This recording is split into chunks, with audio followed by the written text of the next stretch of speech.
Anyway, it's a good thing I can edit the video. Nah, not possible. Editing's not a thing anymore. They deleted it. They deleted it. Yep, the whole editing thing. It's just gone. All of it. You keep telling yourself that. All right. Well, welcome, guys. We are here today where we're just kind of working on our works in progress, maybe reading snippets if we feel like it. But, yeah. I mean, is there really much to describe about it, Essay? Nope. We're just mainly working on our whips, and we're going to be bouncing thoughts off each other and maybe reading parts, whatever we feel like for the next hour. All right. You said you're stuck on chapter 12. What did you need help with in chapter 12? I don't know. I feel like this book, I kind of felt like I went really south with Sebastian's personality. Uh-oh. And I feel like it's starting to affect how it's going. Like, I was sitting here thinking about it, I'm like, do I need to start it different? Or do I need to go back to a different chapter? And I don't mind how I start this off, but I think the other day when I was trying to make my TikTok video, I may have gotten myself past the little rut, so we'll see. Oh, okay. I don't know. Maybe he just needs a redemption chapter. Ain't that right, Rain? Yeah. Well, there's a lot of tension right now because they're getting ready to leave for Vale. Yeah. And Sebastian doesn't want to leave. And neither does Jack. Mm. And I'm pretty sure in the excerpt I had it where one of the parts was Jack admitting he doesn't want his magic back. Oh. And Sebastian doesn't want to leave again. But the bond that keeps reaching out to her mentally is getting worse and worse. Right. And it's getting to where it's hurting her, so she's got to get going. And they were supposed to leave within 2 weeks, but it got to be where it was within a day or two, and none of them are really happy about leaving. Well, 2 of them are not really happy about leaving. So there's just been some tension. Gracie's like, get me the hell out of here. Yeah, I mean, I can kind of read you what I have.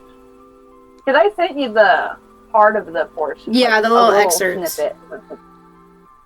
Yeah, well, I mean, for the current chapter with the bread. Oh, yeah. With Leon. Yeah. I love Leon. So I'm just going to read it and maybe get your thoughts on it. Okay. So Gracie stepped her foot into the stirrup and hoisted herself on top of Twine, suddenly into the saddle. She bit her lip as she gave one last look at their hut, their home. The only difference this time was that they would return. A feeling tugged at the pit of her stomach the longer she stared. There are 2 different ways we can get into Vale. We can travel through Lyford and cross the border into Bronx, or follow the tracks in the Craftston, Lance said, as they started moving, leaving their home in the distance. Whatever brings us closer to Rose Lake, Gracie answered. Jack tensed at her mentioning of closer.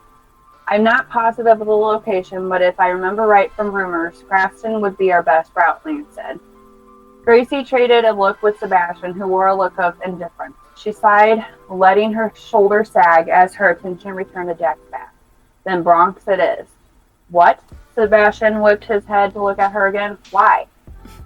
Because someone wants to prolong going to Rose Lake, she said, eyeing Sebastian from the corners. I worded that really weird. She's eyeing... She's like eyeing him from like the corner of her eye. Side eyeing. Yeah, side. Yeah, side eyeing. Hey, get that word count up. That's why it sounds like, wait a minute, that does not sound right. Side. You know, she trailed off and rolled her lips, breaking eye contact with Sebastian. You guys could have stayed behind while Lance and I went. Hell no, Sebastian and Jack answered in unison. Lance chuckled as he walked beside Gracie on the left. Negmate. She rolled her eyes as they came up on the outskirts of town. Everyone knows that if it weren't for the mine invasion from that bond, we wouldn't be going right now, so cut me some slack with the mopey looks. Rather than traveling through Lyford, they remained on the outskirts and cut behind the buildings that Gracie had shown them from following the woodland sprite. The buildings and trees blocked out most of the sunlight, making their pathway dim and the temperature quite a bit cooler. Gracie pulled the band off her wrist and stuck it in her mouth. She bunched her hair up on top of her head and wrapped the band around it before splitting the strands tightly. She let her hand slap onto her lap with a sigh. Not far up ahead was the end of the buildings and wooded outline as the slap of the ocean's waves greeted their ears. Sebastian whistled ahead of Gracie as Lance unfurled his wings and whooshed into the air for a better look. Gracie's mouth hung open once Twine broke through and stopped beside Marcel and Tessie. How did we not explore this part of Lyford yet? Gracie asked once she found the words. I could see the spot from the dock, but I never really thought of the view from up here, Sebastian said.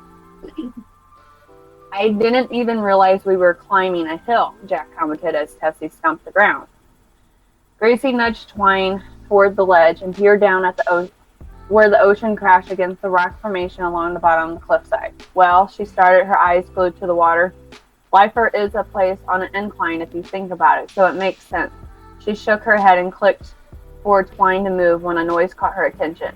Whoa, wait, Twine. Lance dropped to the ground, folding his wings against his back. It's a lot of tree coverage, mate. Gracie nodded and heard it again. She searched the water until she saw it. What in the hell is that? She asked, pointed, glancing at Sebastian. Sebastian jumped from Marcel and walked to stand beside Twine as he peered over. Oh, it's back. What do you mean, it's back? She asked, and then looked at Jack.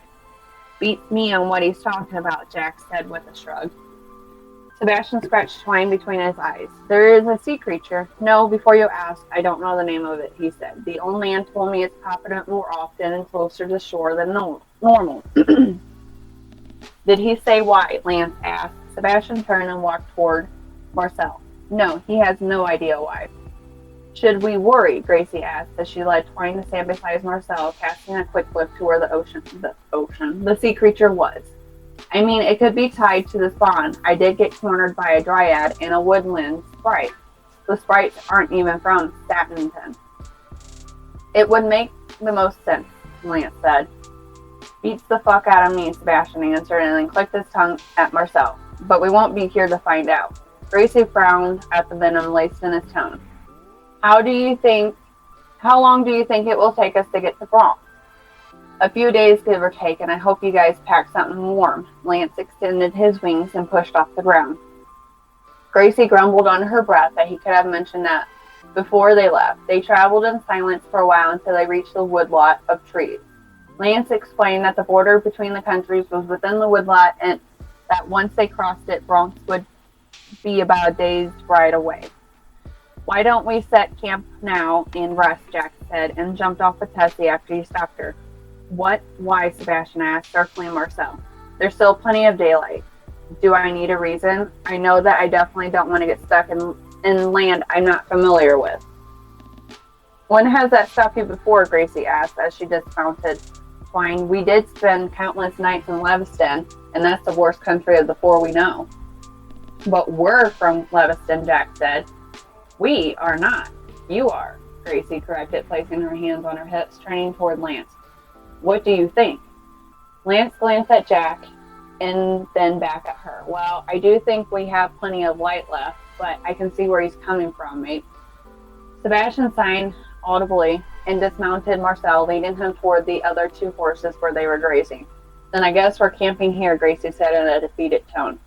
Sebastian gathered wood for a small fire as Gracie unpacked items to prepare a meal for them. Jack remained quiet while Sebastian grumbled every now and again under his breath. Gracie bit her lip as she glanced at Lance, who just shrugged in response. Why are we so tense? Gracie finally asked as she cut some slices off of a loaf of bread that she had baked the night before. Sebastian, you were dreading the idea of leaving, and now you are complaining about us stopping for the rest of the night. And I already know that Jack is trying to prolong it but I've already made it so that it's going to take us forever to get to Rose Lake. So please enlighten me as to why we are being this way. You two don't usually do whatever this is. I just don't think we should be wasting daylight like this, Sebastian said, dropping an armload of branches. And there are creatures we aren't aware of yet, and I'd rather not travel most of the day and face whatever it is we come across, Jack said, squatting to stack the branches into a teepee. I mean, that makes sense. You did say the old man made a comment that the sea creature was acting odd, right? Gracie asked, glancing at Sebastian. I did, he said, narrowing his eyes. Whose side are you on? She rolled her eyes. Why do there have to be sides? My point is, if they're acting off out of their natural habitat or whatever you want to call it, I'd rather not be exhausted. And rogue creatures don't sound like a good time, Leon added, appearing beside Gracie. How's the travel going? Sebastian snorted but kept his mouth shut. What's his deal? Leon asked, looking between them. Why are you here, Leon? Gracie asked, deflecting. He shrugged. Haven't been out in a while. Figured I would pop in and see my favorite person. Bread, she said, shoving a piece in his direction. He looked at it with a grimace. Just dry bread? Gracie stared at him until Leon flinched and took a bite. Sometimes questions don't need to be answered. And then it seemed break. And then I got Gracie's jaw cracked when she yawned and shook from a chill. Sebastian groaned from behind her as he rolled onto his back, slapping his hand to his face. Jack had already hooked his bedroll onto Nessie. Nessie? That's supposed to be Tessie. Apparently I was thinking of something totally different. Tessie as Lance descended from above. So I do have to ask, Gracie started to say as she walked towards Jack. What is the difference if we traveled last night and made it halfway or today?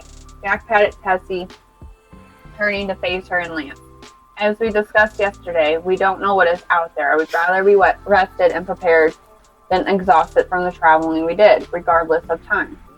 Gracie chewed her bottom lip and shrugged, accepting his answer. Sebastian sighed behind them as he stood up, shaking his legs as his trousers bunched up. She gave him a quick smile as he ran a hand through his hair. Are we leaving now? Sebastian asked, his voice husky from tiredness. Gracie walked up to him and kissed him lightly on the cheek. Yes. He wrapped his arms around her back and pulled her into a hug. She mimicked and wrapped her arms around his waist, feeling his hot breath against the skin of her neck.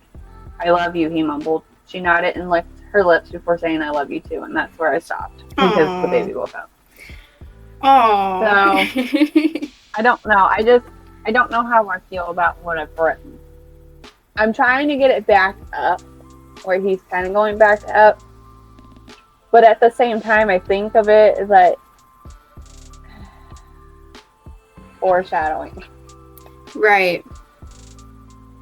So. Yeah, I can but I feel like I don't know if I'm.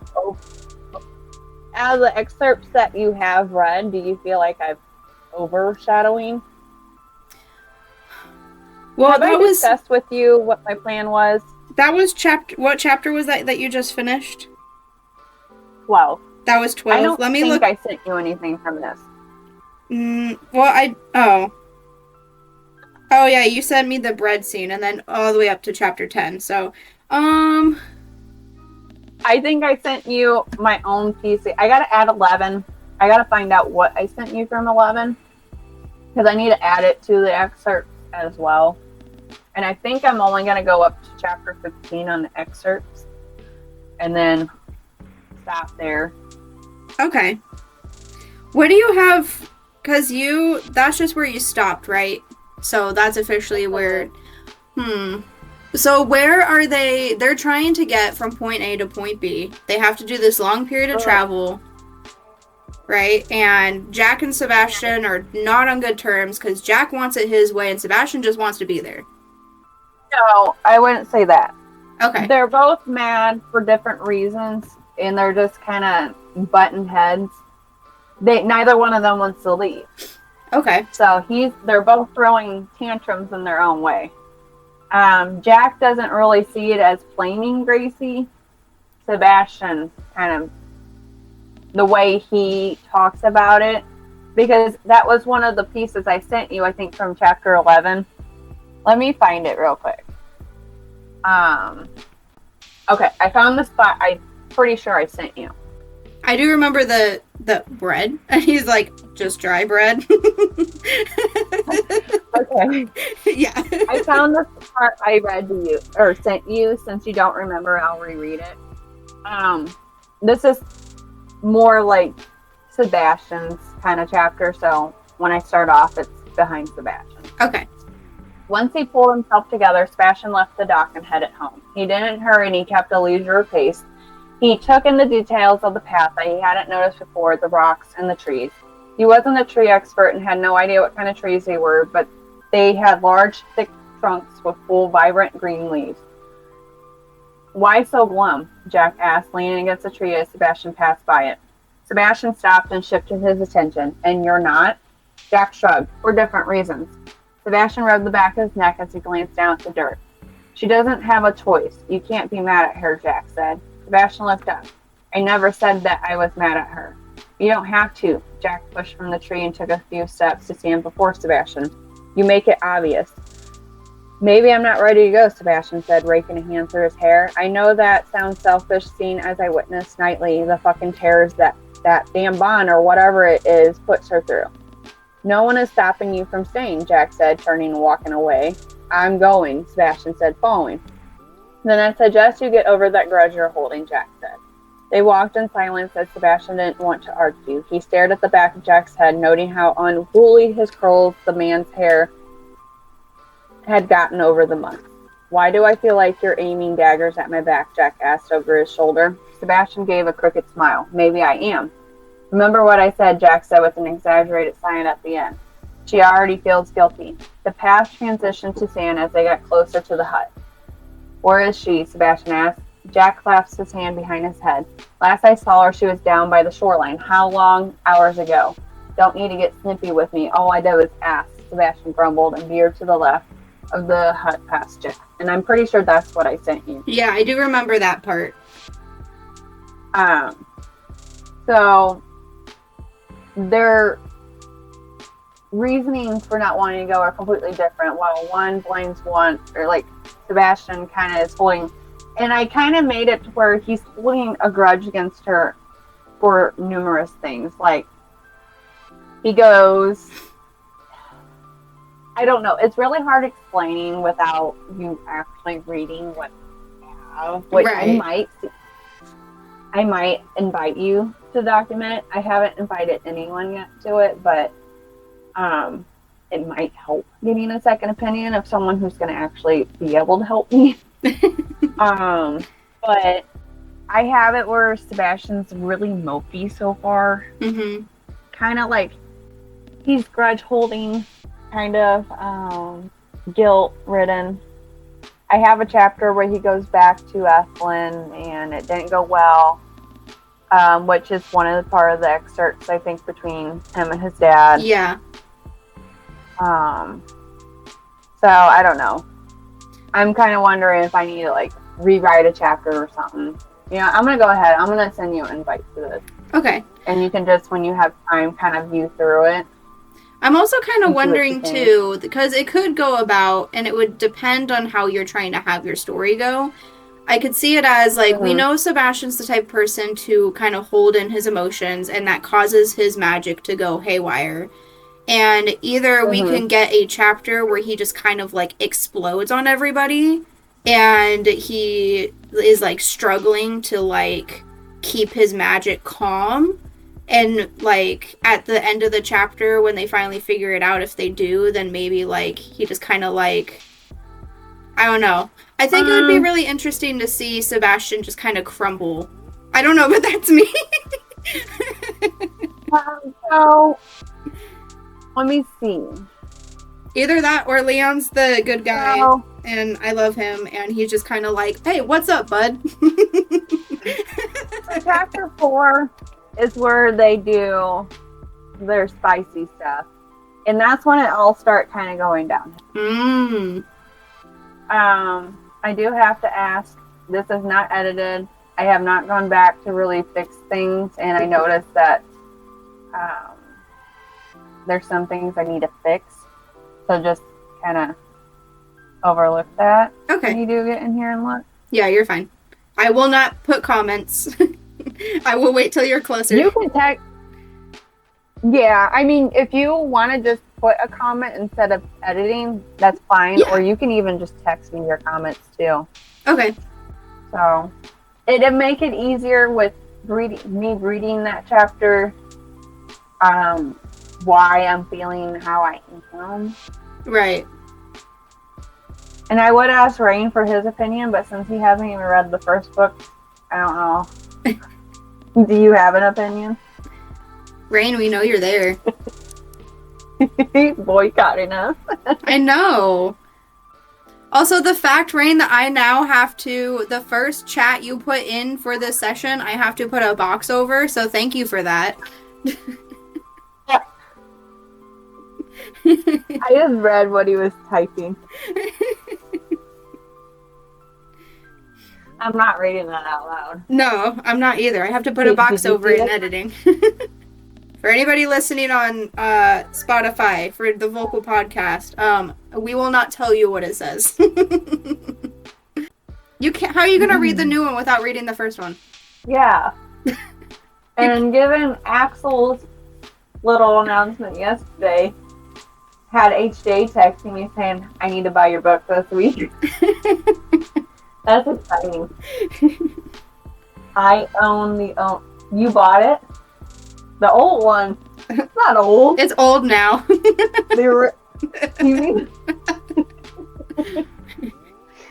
Have you read it yet? You have everyone's? What are you talking about? He probably on Kindle.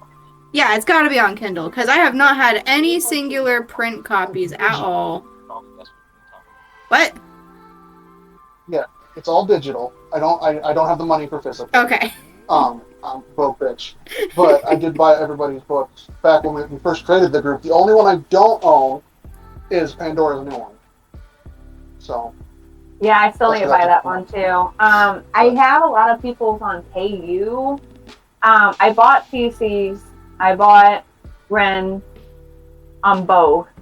I bought the first one of Pandora's, and I bought Iris. But I don't have Kate's or Iris's. They're on KU. I may have bought Gomez. I can't remember which one I done. I think I may have bought Gomez's. I got Gomez's and his free one he just did. I haven't. I kind of lost who I bought and who was under KU. I don't have KU anymore, so now I have to figure out who I need to go and buy. Mm. But physical what copy. What I was going to say was that I am more than willing to read chapters of the new book and help you with them. I just, while I'm writing, if I try to read a whole other book, I have to pick one.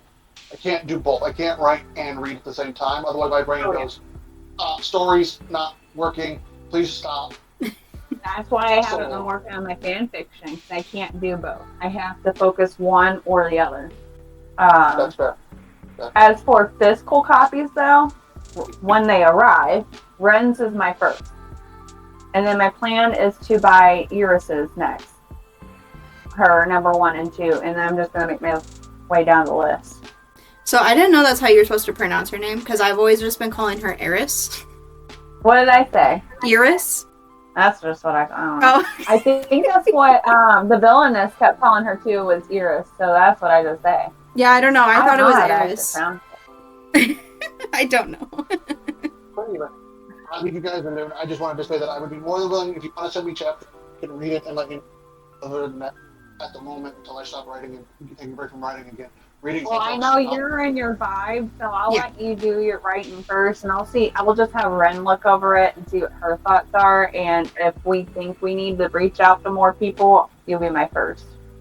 Because I know you're really going on yours right now, and I don't want to put a splinter in that. Having just started the new draft, I'm already at 20k words. So. Nice.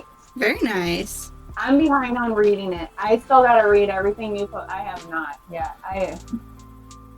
You're busy. It's no. That's why I tell everybody. Life comes first. You guys have access to it. You manage to read it. Great. You don't. Totally fine. Mm-hmm. Not worried about can you hear Maeve running up and down the floor? Her shoes are still on. Here, tip tap, tip tap. No. Alrighty, continue on with the podcast. Oh my god. All right. Well, I do know when I was going through, like, on my book, Brain, continue, please. Mm-hmm. When I was doing the paper edits, I have not done that since high school. So when I was doing it again, I was like, oh my gosh, this is such a different feeling. And so I was able to, like, effectively just, like, read my story and then actually find out what needed to be fixed in there. I mean, I've only done chapter 1 so far, but... Yeah, so I didn't bring the right copy down here. I just grabbed the one off top, which happens to be the special hardback edition, but proof copies. Don't waste your paper on printing out or ink. Get yourself a proof copy and read it as a book style. Let me tell you, it is so much nicer. Like, you catch more and you're sitting there reading it as a book instead of leaning over paper, and you can be like, oh, that's a good idea. Yeah. The only thing, you said proof copies are pretty quick though, right? So they come in like within the next couple days? Yeah, within 5 days. 3 to 5 days. Like, proof copies come a lot faster than author copies. And that's why so I ordered the giveaway books, and then I had another personal order for signed copies. And I told them, like, it's going to take about 10 to 14 days. And then it's like, it gave me the 19th. I'm like, God must be smiling down on you. That's less than a week. That's like 5 days. Mm-hmm. While my other copies are still saying the 20th or 24th. That's like, crazy. Okay. Yeah, I think what I'm going to do is, I think I'm still going to go, like, the printing paper route. Just because, like, I don't know. I don't know what I'm trying to say. I don't want to wait for it to be in my hands, I guess, when I can just print it. So I think, but maybe either during beta reads or after beta reads, I'll do the print and then do like a full run-through edit with an actual print version. Oh, you're not going to be able to see it. No, I can't see it. I just got texted. The store I just set up this morning, I already sold a book. Yay! So how does that work for you? Do you get, what do they call it? Not commission, but do you get like a portion of those funds? I get all the money. Oh, wow. I just pay for a shelf monthly, but I get all the money from it. That's so cool. The bookstore, Night Owl Books, that was commission, but now that I'm on Ingram, after the last couple books are gone, she's going to be ordering through Ingram, so that's how I'm going to be getting payment from that. But whatever books are left in there, which are signed and have bookmarks in them, it's a 50-50 commission. That's still nice. I suggest doing it. Yeah, I know. Find some places out there by you. It's just one of those things where I went into one of my local stores. It's called Grit City Books. They do they have like normal like small books they have like normal small books, they have popular books, they got TikTok books, but they also advertise a lot towards the LGBTQ community and stuff like that. And so I'm like, I went in there during one of our art fests here, and I was like, hey, do you like do signings with indie authors? And they're like, yeah, you're just gonna have to need Ingram. And that's when I was like telling you guys like I have to fight with Ingram now. And so I did that, and I got Ingram uploaded and everything, and then I emailed them, and then I emailed them again, and then I just got ignored. So I'm like, okay, well, I guess I'll just not go there. Go back in there. Do it in person. There's a county that's like 40 minutes from me, St. Charles County, and they have Main Street Books, which is another indie author supporter. I don't know the right word. Something. But yeah, they're and I reached out to them, and they reached back out to me like weeks later because they're really, really busy out there. And I feel like I get a lot of treadway out that way too. Yeah. But I was waiting to have it 100% fixed before I went to somewhere a little bit bigger and busier. Yeah. So, I think I'm at that point that I'm ready to email back and give them sample copy. Okay. That way I can get into another public place Yeah. that's 30 minutes away from me. Right. I think what I'm planning is that I'm going to stress it a lot harder once I have Beyond the Tyrant's Reach out. Because as much as I do love Falling Forward, it's not my genre that I'm like 100% going to be stuck with. So I don't want to consider that to be like my debut novel. But if people, look at my name and they see it and they get it, that's great. But I want my main focus to be the series that I'm working on. So I'll probably just wait till book 1 is done. I know I did have Sierra look you up and we found you. And I do believe, because she's working on her YA show. I know she said after the wedding is when she's really going to start cracking down, but right now she has so much on her plate and they're running out of room. So she said after the wedding, it's going to take a lot off her and she'll be able to focus a little bit more. Okay. On trying to get more indie authors in there, but she is 100% indie author support. That's amazing. I need to find more bookstores. I think I'll research. Definitely my area is not a big like indie author like bookstore supporting area, but if I go towards like everybody knows Seattle's a thing here in Washington. If I go in Seattle, I'm sure I'll find somebody there who supports indie authors. Oh yeah. They're just fun. And I'm sure that's something you can put your heads together with Pandora as well. Yeah, and Pandora mentioned that there was a new romance store that's opening up close by her place. But I don't think my dark fiction it's not romance at all. So it's got spicy, but it's not romance spicy. Falling Forward. I mean, yeah. But again, like I think that's something I'm just not really going to stress too much about. I'd rather book 1 to be the one that makes me cry.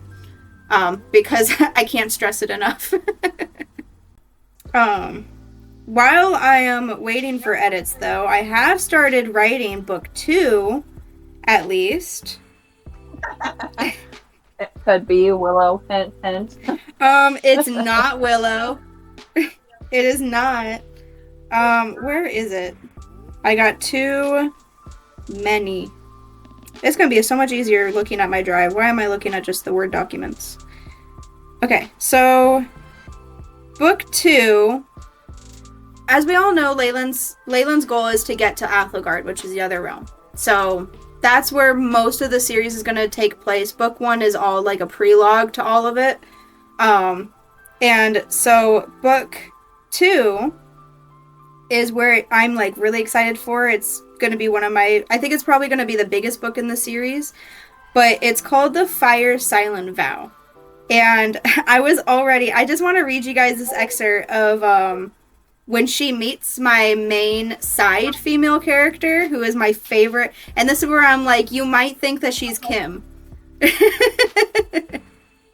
Okay, so let me see. Well, that right there makes me believe it's not.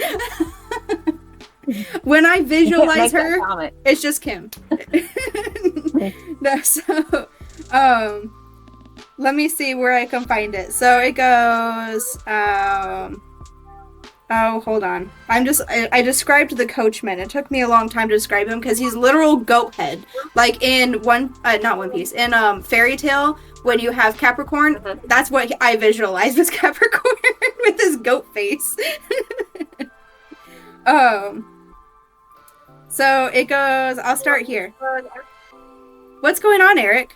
Her voice was deeply romantic. The fright from being shifting, the fright from before shifting to concern. This woman helped the horses but collapsed. My. The woman stepped quickly up to the human. Her gasp was audible when noticing the stranger's ears, but she quickly realized the situation. Grab some water, she's severely dehydrated. In just a few moments, the woman was handed a large flask, quickly turning the cap before propping Leyland's head onto her knees. Raising her mouth up to the lip of the container, the cool water slowly poured down the woman's throat, coating the dryness with new sustenance. Leyland coughed, having drank the water too quickly. There you are. Please, have some more. The woman handed the flask to Leyland, who snatched the container quickly, gulping it down until there was nothing left. Thank you. Leyland rasped, gasping for air she thought would be cooler than expected. Sorry, I drank it all. No worries. Are you feeling better? Leyland sat up, examining the woman as the sun hung over them. Her ebony skin glowed brilliantly under the midsummer sun, a shimmer from sweat of the heat. Her black hair curled fluidly, shifting to the right as the left side of her head was closely shaved, defining the length of her pointed ears. Eyes, slightly shadowed as she faced away from the light, were browned with flakes of ruby red. Her figure was thin but toned, covered by clothing that Leyland was unfamiliar with. A deep red coat matching her coachman was held closed with two large black buttons, revealing a thin black fabric that covered her chest. Her waist was wrapped with a thin black belt complementing the undershirt. Unsure if it was a dress or skirt, the hem at the end seemed to end just below her knees, finished with striking heels, thinner than Leyland could ever imagine wearing herself. It gave the woman a more professional feel, one that, if in Carthus, would have been seen as blasphemy. So that is the slow introduction to what she looks like, but we get into this point where a group of vampires kind of like surround the carriage that she was in, and it's so funny because the coachman, his name's Eric, he goes, Lady Aura? The coachman's voice called from outside, still in his seat. Yes, Eric? We have company. And she goes, can I just have some peace for once? She opens the carriage, basically, and she sees a vampire, and he's like, good day to you, Lady Aura. And she's like, Kale, what the fuck do you want? And she just, like, she's that, very professional, but she'll be super unhinged when she wants to be. But she's from a family that has, like, a high importance in the realm and kingdom, so she has to have, like, that very professional feel about her. But yeah, so that is Aura. Yeah, I can see why you would say that. I was paying attention. I was just responding back to the store lady. Oh my gosh, Ray. Oh, wait till I describe Rowena. Rowena is definitely Succubi Mommy. That's the name, Rowena. I might trip on that name. That is one name No, I have a really hard time with those type of words that flow like that. Like, I had a student that I worked with who had 2 R's in his name, and I was like, like, I can't do R's very well. But I really liked the name Rowena, so. I really like the name Eloise, but I think that's how you say it. Eloise. I can't. Yeah, I think it's. But I don't. I wouldn't be able to say it all the time. Wait. Let me see. Let me see if there's a how to pronounce. Eloise. Yeah. Eloise. You were saying it right. Yeah, I wouldn't be able to say it right all the time. So I was looking at my rules for the next live, which I thought I was going to do today, but I think I'm going to do it tomorrow, just because when my husband gets home, we're going to go to his cousin's place. So, there's not too many rules I need to do left in the story. I'm trying to see if I can find spots that I could put rules in.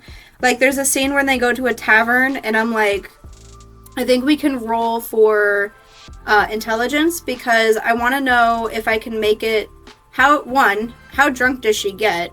And depending on how drunk she gets, I want her to go investigate something. Because as the book series goes on, I realize that it's turning more into like a investigation series, but there's still like dark fantasy in it. So I kind of want it to kind of like edge in there that it's slowly going to be like, this is more investigating. So I guess we'll see. I don't know.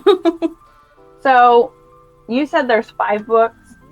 6 so that far. You're planning? but they're sick so far because it's not even at the end I want it to be at yet. Because there's like there's going to be a whole book when they go to a specific setting, a whole book when they come back to Karthus, and then a whole book when they go to the third realm, which only gets hinted at the whole series, and then they finally go to it. So the end game is her reaching the one. Starts with a K. So she's in Karthus right now. That's the realm of like the humans, and then Athelgard is what Carthians would consider the realm of monsters. And that's where she's trying to get to? Yes. Because she heard from Willow, because that's where Willow's from, and Willow's like, yeah, Athelgard is not like here at all. You'll do great. And Leyland, she's a human, right? She is. You cut out what? She is. ... You say that. Yeah. No, I wouldn't. I would say physically she is. Both her mom and dad are both human. But But genetics aren't always from the parent. But here's the thing. It's not about her genetics, it's about her soul. Okay. Yeah. You don't have to tell me no more if you don't want to give it away. No, I think it's gonna be. It's gonna be. Actually, we're actually getting pretty close. Book 1 hints at something's going on here, and it will keep hinting at it until it gets to. There's gonna be a book where her and the main male character go to this forest area, and that's where she's gonna learn on this main man a lot. Huh? So I'm waiting on this main male character. Oh, he's coming. He'll be in book 2, though. Not Willow. Not Willow. I can see him checking now. He's gonna say Willow. Willow, no. Weird. Wait, what did you say? Sure, if it's not, don't trust you. Oh my god, no, his name is not Willow. Actually, funny story about the main male character. He will be referred by his last name. I do know what? that. He will be referred by his last name for most of the series. One reason is because I just cannot find a good first name that fits him. Ooh, I can help you with names. But I also have it hinted in that Forest book that he will state what his real name actually is, because the name he goes by isn't his official real name. Are you willing to? You don't want to spoil the name, right? You want to wait. Well, not his official real name. Yeah, because he comes in book 2. Well, okay, so he'll be going by Montgomery, or Lord Montgomery, because he's one of the highest knights in the royal court of Athelgard. Yeah. So that name's just always been stuck with me ever since I thought about this. I've always just seen him as only Montgomery. I have not visualized him with any other name, so that's why having a first name and is just really hard for me. I typed one in the chat. Oh, Baron. Yeah, see, it doesn't fit, because his personality, I don't want to give away his personality. If you want to, send me like a small screenshot and just like a short description or like an area of him, because that's how I come up with my names. I do the personalities of people, and that's how I come up with their names. Right. So that's just going off of Montgomery, why I chose that. But that's also without a personality. Oh my god, it's not going to be Willow Rain. Go away.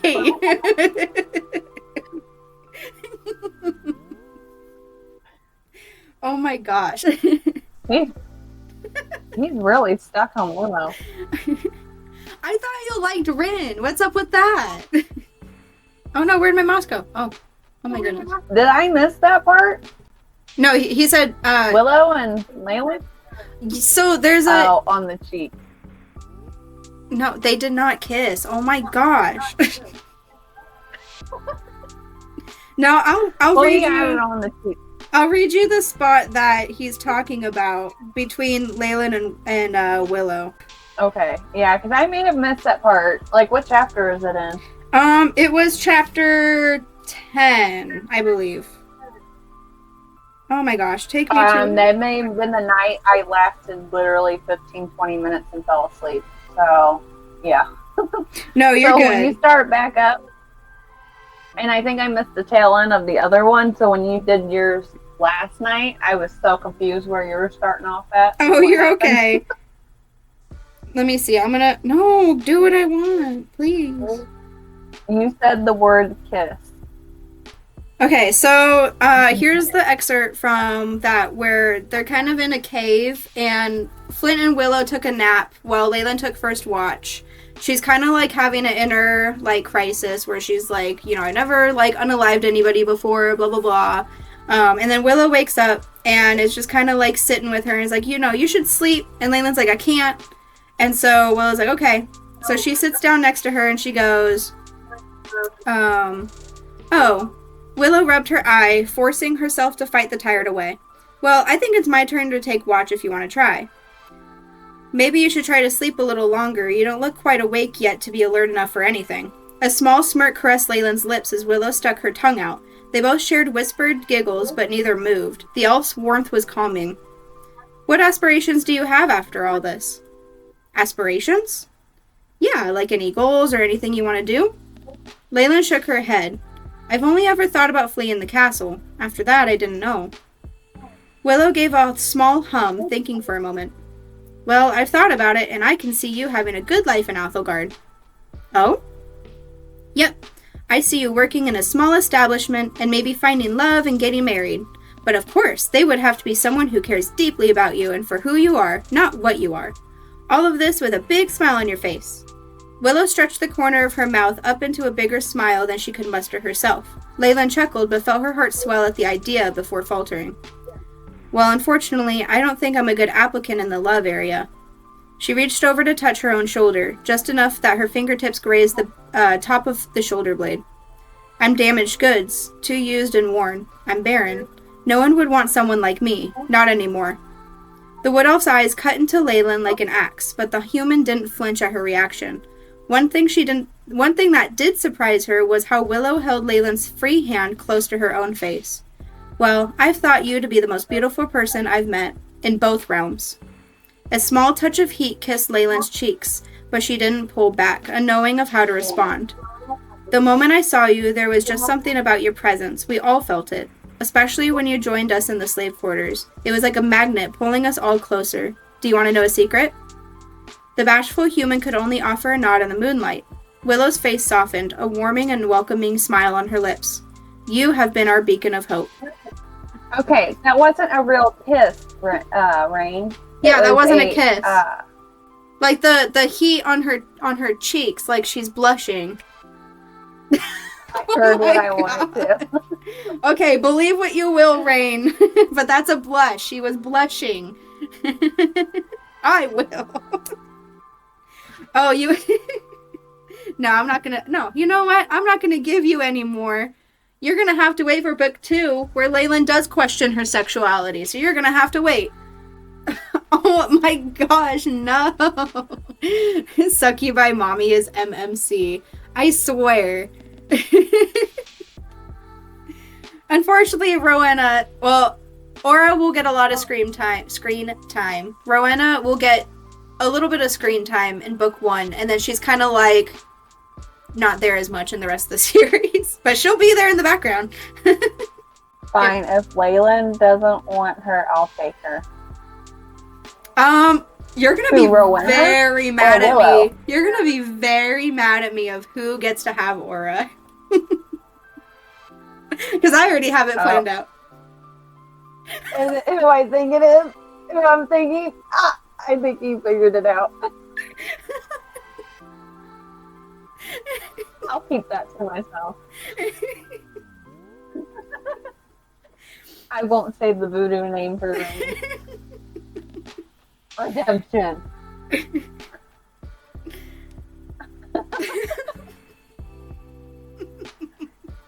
You're gonna burn what? You're gonna burn it all? I will be political and say, I don't know.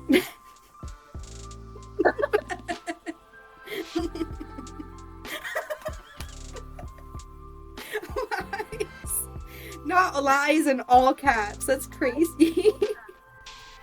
but she does get love in the future. Not love. Torture. That's me. He's just a little guy.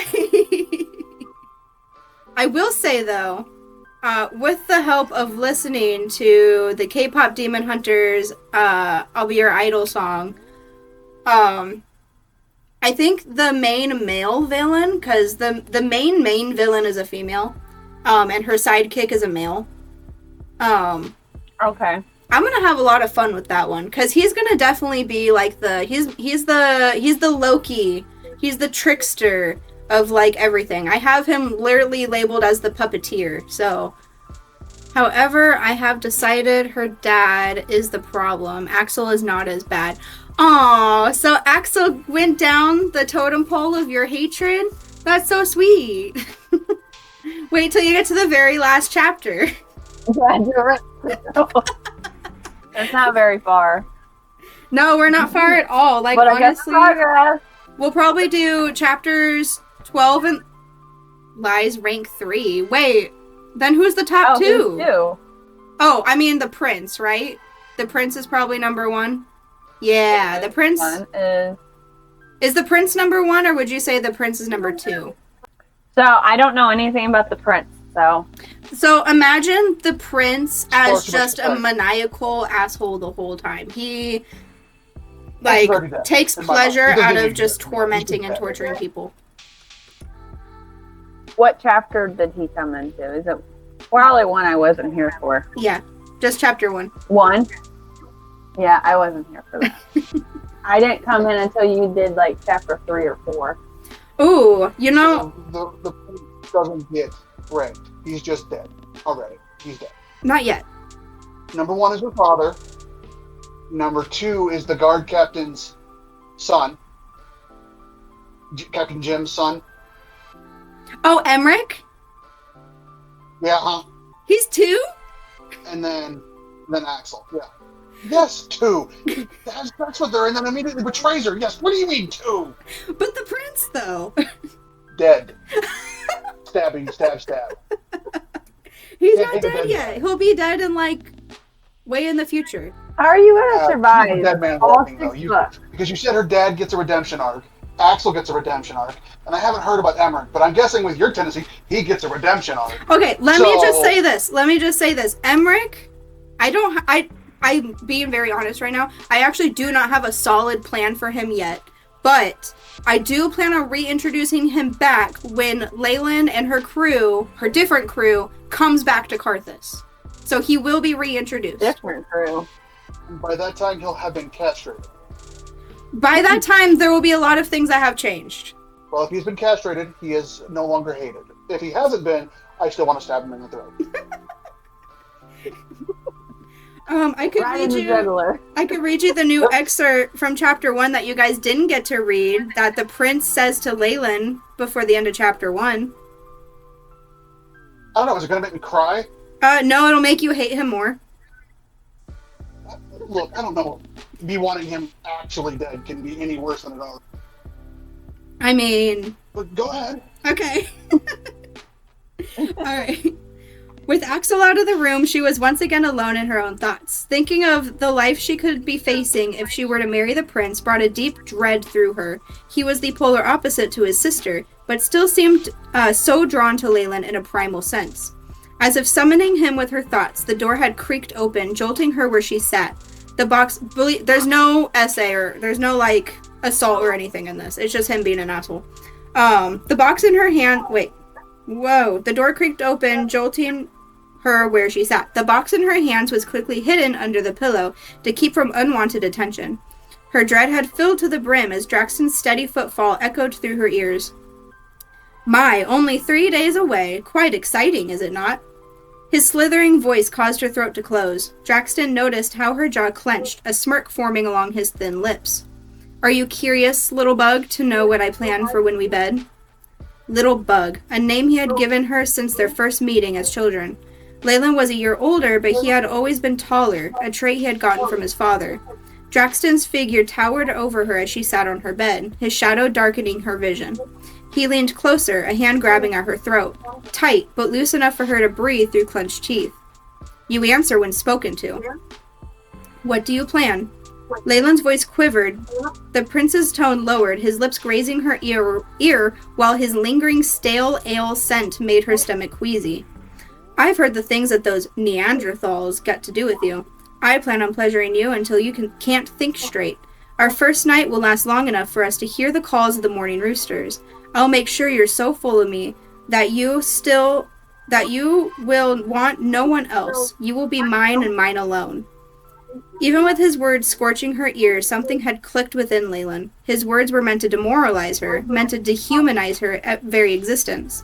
Yet, after all she had been through thus far, and what she had planned to do later that evening, she felt a sort of confidence that ate away the dread deep within her, one that gave her voice new life. Prince Draxton, she began. He let go of her throat while taking a step back, the smirk still plastered on his face. You can plan all you want, Your Highness, but your words do not scare me. In fact, you will find that I am much stronger than you believe, and will be quite capable of handling any situation that is thrown my way. You think that I will want no one else? How could I want anyone else if I wish for no one at all? You, Draxton, will not be able to fulfill any pleasantries of mine, and never will. The prince's face went sour, his lips curving downward.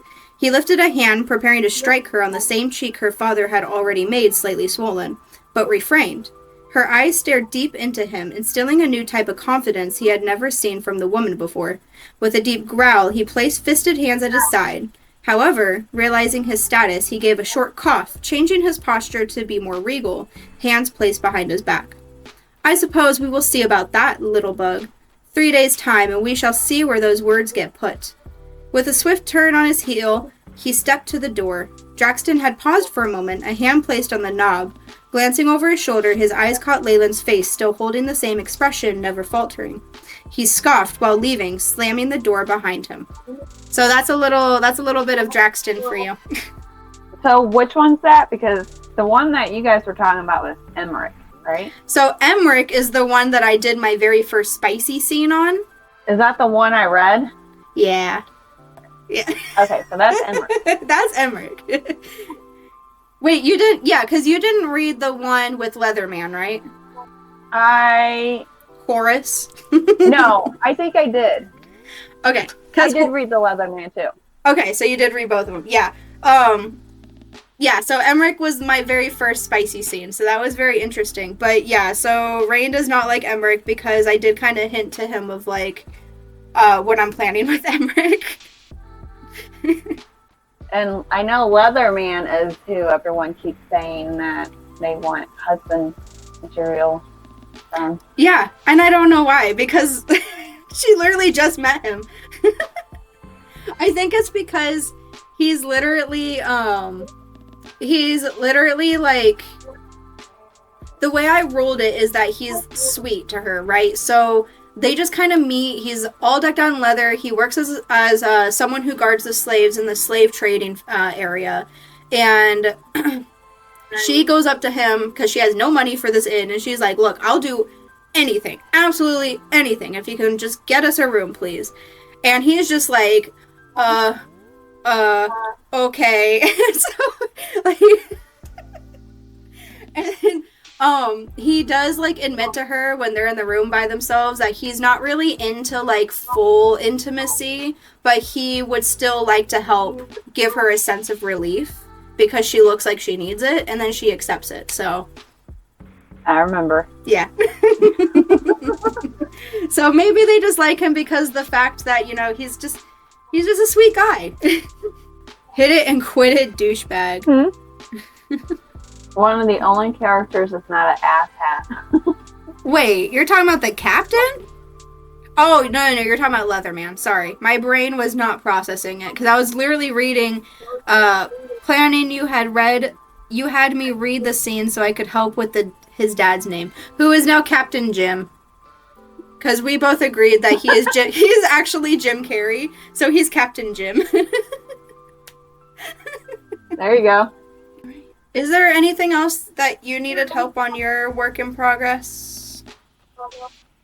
No, it's just trying to get past, like, where I need to see.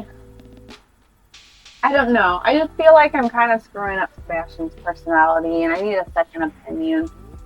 Well, yeah, so... It's kind of like the whole thing that we were talking about earlier. When you have so many characters and trying to get them to their own personalities, I just feel like I went a different direction than I had originally planned for Sebastian. But at the same time, he's not really an upbeat person either. No, neither of them are. He's pretty much a downer, like, the whole time. I mean, she is too. She has her moments. Like, I had her starting off a lot more peppier, and then her real personality started coming out. I don't know. I mean, I guess for me personally, I'm one of those people that's like, psychologically, it kind of sounds like he's just kind of penting up all of this anger, and he's not really talking about it. And I see an explosion happening. But if you're not wanting to go that route, then yeah, maybe. No, there is going to be an explosion. Oh, okay. And that's what I was stating, that everyone's going to hate me at the end of this book. They're going to hate me. Because I'm taking something from book 1 and making it come true at the end of book 2. Oh. Okay. There's a chapter with a little bit of a foreshadow in it. And then I foreshadowed it a few times in this one. So I feel like people are probably going to guess this foreshadow. But I could be wrong. I guess we'll have to see. But I made it pretty obvious.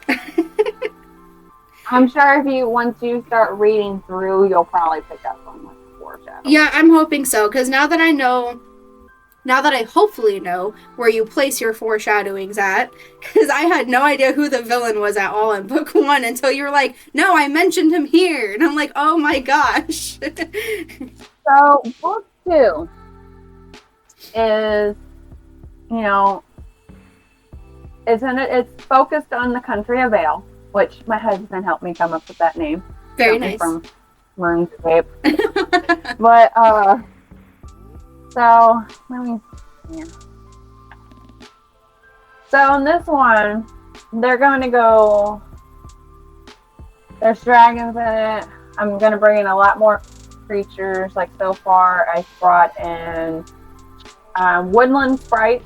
I kind of did a little bit of research because I wanted something a little different than what they're typically called.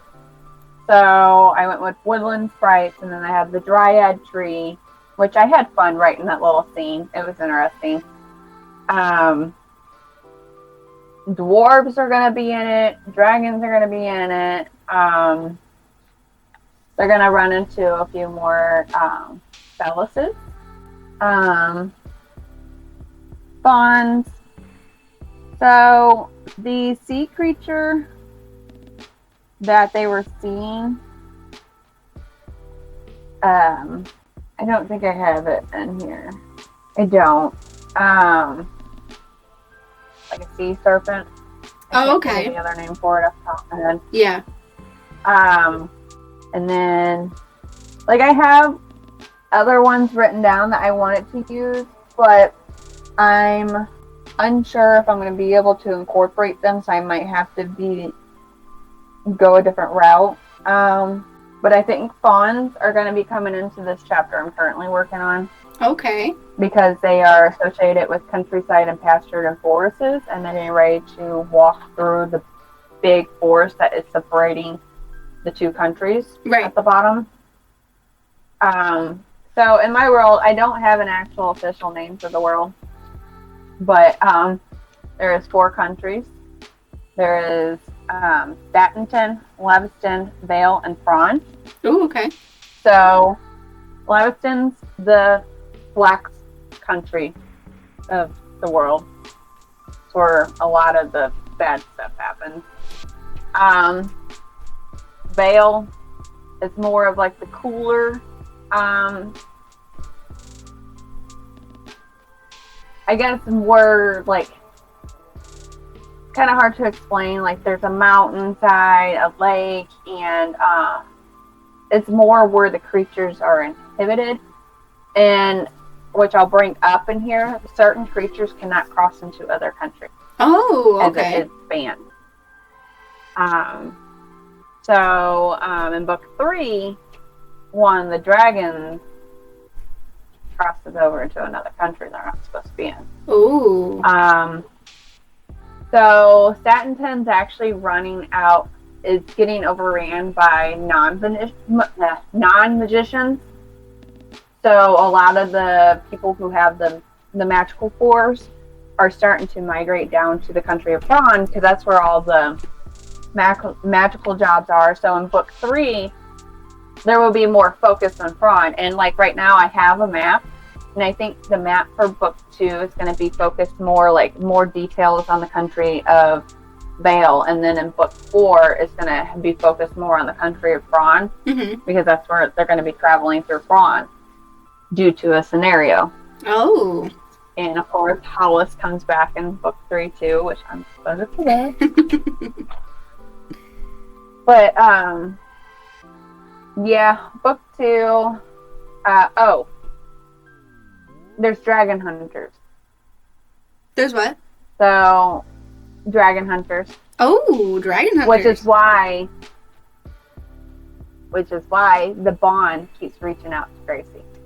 Oh, interesting. Mm-hmm. So, So wait, pause. And there's also... Is Gracie gonna get a dragon? I'm not answering that. Okay.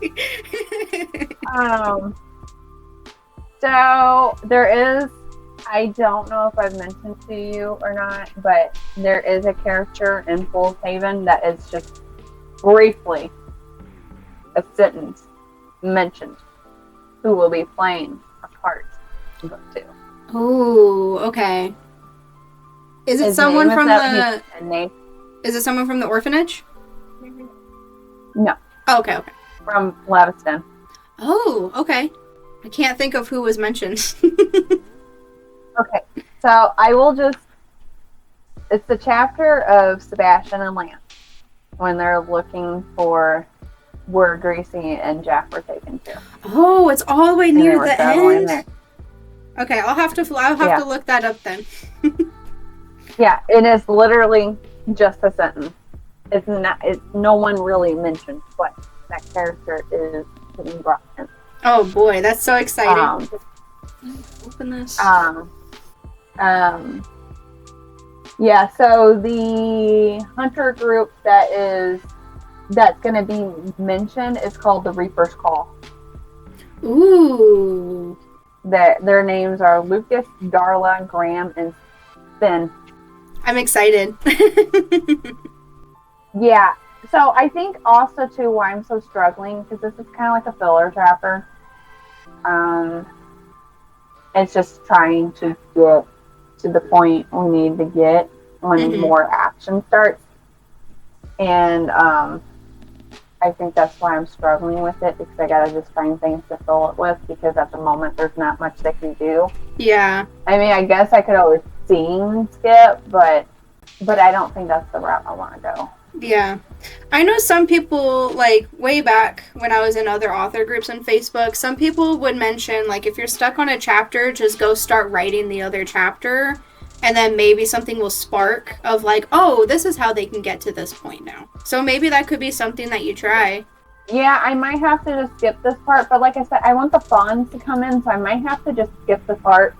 Yeah, and I did that in Fool's Haven, like the last big battle fight scene. Yeah. I skipped it and finished the book, and then came back. Yeah. To get in there. So, I'm all about the skipping ahead. I think what I'm stuck on is the whole Sebastian thing.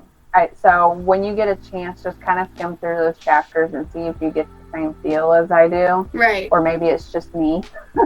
Okay. Yeah, I'll definitely try to find time. If not today, definitely tomorrow. I don't have too much planned tomorrow, so. Well, I take that back. I don't either. I don't have much planned until the evening. My husband and I are celebrating our wedding anniversary tomorrow, so. How long? Well, we've been married for 3 years, but we've been together for 10 years in November. That's the same with me and my husband. We have been together since February of 2014, and we got married in 2021. So we've been married 4 years, together 11. Nice. Now. Yeah. Gross affection. Thank you. Yeah, no, it's But that's exciting. it was, this month is one of those interesting months because it's a sad month, but it's also a happy month at the same time. This year, thankfully, the sad part wasn't as hard for me. I think it was probably harder for my mom, but she didn't really talk too much about it because Friday, my sister had been gone for 3 years because she passed away 5 years before my wedding day. So, yeah. But this year it wasn't too bad, so that was nice at least. It gets easier, but never. I mean, like being able to physically show it gets easier, but yeah, inside it's always gonna hurt. Oh yeah, definitely. Oh, it's raining again! Yay! Lucky you. All right. Well, I think I'm gonna. Huh? I was saying all right too at the same time. Oh, yeah, no. I think this is a good stopping point. My husband's gonna be home pretty soon. We're gonna go hang out with his cousin and play cards. So. Yep, I gotta go do something. Go do something. I told him 4 o'clock. So. All right. Well, have a good rest of your day. You too. All right. Bye-bye.